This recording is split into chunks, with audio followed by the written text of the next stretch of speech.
Amazing Red was supposed to be in the 2016 Cruiserweight Classic. Most fans don't know that. They know the tournament for what it became. The launch pad for Johnny Gargano, Tommaso Ciampa, Kota Ibushi, Zack Sabre Jr., Cedric Alexander, Mustafa Ali. What they don't know is that Red, a guy who spent years as one of the best high flyers in TNA and on the independent scene, was in line to be part of it. Red believed the Cruiserweight Classic was going to be the thing that finally got him signed. A spot on a WWE network tournament in front of the whole audience that had never seen him work. That was the plan. He never got the chance. And on August 13th, he told Chris Van Vliet exactly why. Before the tournament, WWE brought Red in for motion capture work on a WWE 2K game, not a match, not a tryout in the ring, a mocap session,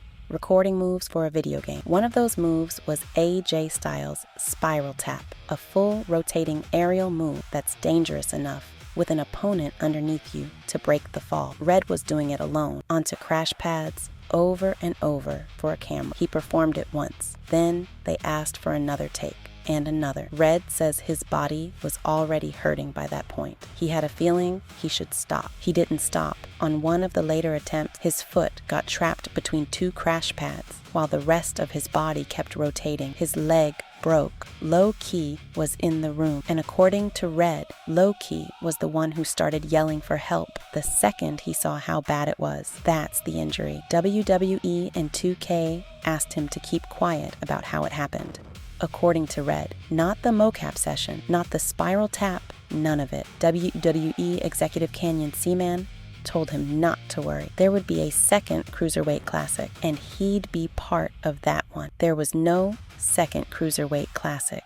Red also says the call for 205 Live never came either. The show built entirely out of the talent pool this tournament created, and Red, hurt doing WWE's own motion capture work for WWE's own video game, wasn't in it. Most people had one version of this story. Amazing Red broke his leg and missed the Cruiserweight Classic. Unlucky. Career gets a little harder, life goes on. Red is telling a different version now. He had a real spot in a tournament that changed a dozen careers. He got hurt doing motion capture work for a video game on a move that wasn't even his. He said something felt wrong before it happened, and when it did happen, the response wasn't a push to try again. It was a request to stay quiet, paired with a promise that never got kept. 10 years later, he's the one who decided not to stay quiet anymore.